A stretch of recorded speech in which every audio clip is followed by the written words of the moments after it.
Did Secretary Kristi Noem just lie under oath and walk away untouched? Congressman Bennie Thompson didn't just accuse her of bending the truth, he claimed she shattered it right there in front of the committee, with millions of lives hanging in the balance. This isn't about political rivalry. This is about what happens when someone in power defies the Constitution, ignores the Supreme Court, and faces no consequences. And if what Thompson revealed is true, then every American, regardless of party, should be deeply alarmed. At the start of the hearing, Kristi Noem raised her right hand. You stood here and took an oath to tell the truth, the whole truth and nothing but the truth, so help you God. Then you sat down and dodged the truth over and over and over for a little more than 3 hours, so help you God. You repeatedly testified that you and the Department of Homeland Security will follow the Constitution, the laws, and the order of the Supreme Court. Well, the Fifth Amendment of the United States Constitution says that no person shall be deprived of life, liberty, or property without due process of law. And yet, a federal court found that the Department of Homeland Security, under your watch, believes that it has a right to stash away residents of this country in foreign prisons without the semblance of due process. So you did not tell the truth to this committee today when you said you would follow the Constitution and comply with due process. You also testified that you follow orders of the Supreme Court of the United States and all courts. But the Supreme Court unanimously directed the government to facilitate the return of Kilmar Garcia to the United States. But you just testified before this committee that Kilmar Garcia will never return to the United States. So you didn't tell the truth to this committee again when you said that you comply with court orders and decisions. You've overseen the deportation of U.S. citizen children and have claimed that their parents chose to take their children with them.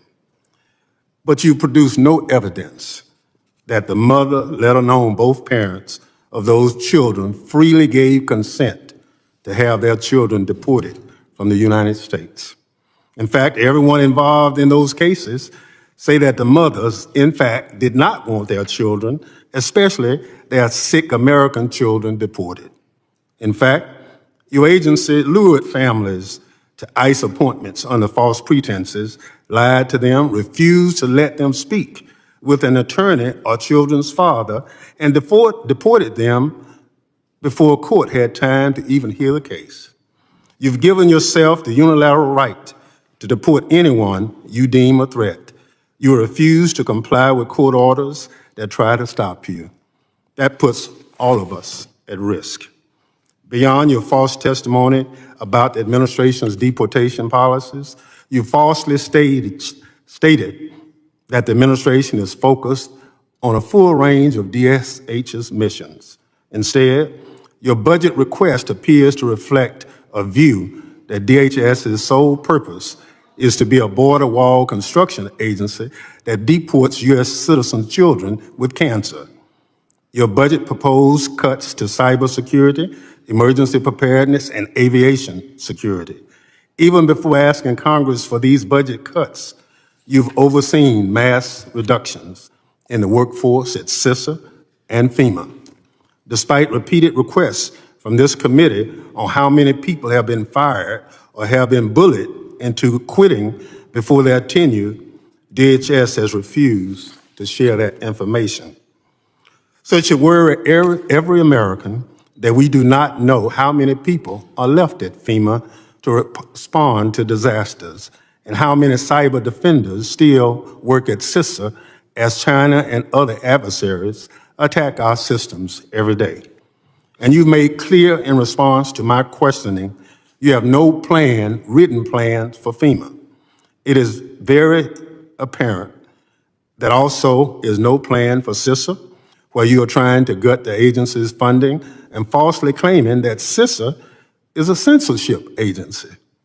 Since CISA never censored anyone, but now we are all paying the price for you buying into a baseless conspiracy theory. Secretary Noem, I'm glad that you finally came to testify before this committee, but I'm disappointed, along with a lot of my Democratic colleagues, that you stood here and took an oath to tell the truth, then repeatedly failed to do so to this committee. Let me just say, if you dance with the devil long enough, he's liable to follow you home. I hope that you will stop dancing around the truth and start telling the truth so this committee can do its work, helping to defend DHS from the attacks. She swore to tell the truth, the whole truth, and nothing but the truth.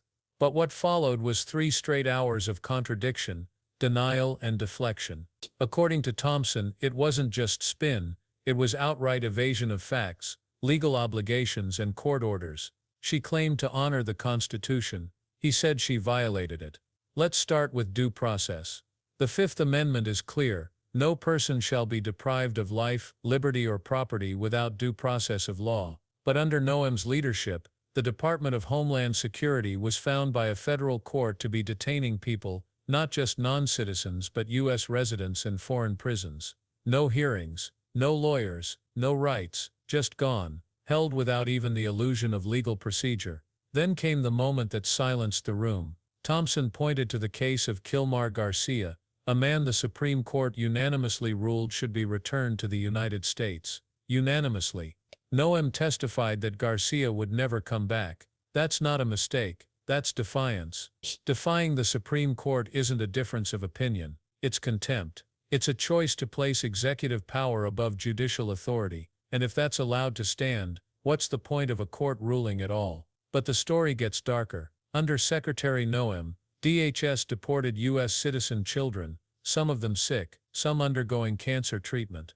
Thompson says their parents never gave consent. In fact, many begged DHS to let their children stay. But Noem's agency allegedly tricked families into showing up for fake ICE appointments, blocked them from speaking to attorneys, and rushed them out of the country before a court could even intervene. These aren't just bureaucratic missteps. These are life-altering decisions made in secret, executed in silence, and if Thompson is to be believed, carried out without remorse. Imagine being a parent in that situation. You think you're going to a meeting, instead your child is deported, possibly forever. And while this was happening, DHS was quietly bleeding from the inside. Budget proposals under Noem slashed funding to critical programs. FEMA, the agency tasked with disaster response, saw staffing cuts. CISA, the nation's cybersecurity defense, was hollowed out. When asked how many workers were left to respond to emergencies or stop foreign cyber attacks, DHS refused to answer. There was no plan, no accountability, just silence. Thompson asked repeatedly, "How many people have you fired? How many have quit?" He got nothing. And in a world where cyber warfare is real and natural disasters strike with growing intensity, that kind of silence is dangerous. Then came the conspiracy. Noem didn't just cut funding to CISA, she publicly accused the agency of censorship. Thompson called it a lie. He said the claim wasn't just false, it was reckless. CISA doesn't censor anyone. Its job is to protect infrastructure, not police speech. But by painting it as a censorship agency, Noem stirred distrust, and that, according to Thompson, weakens us all. Because when the agencies tasked with keeping Americans safe become political targets, the real winners are foreign adversaries: Russia, China, hackers, terrorists. They don't need to attack us if we're already tearing ourselves apart from the inside.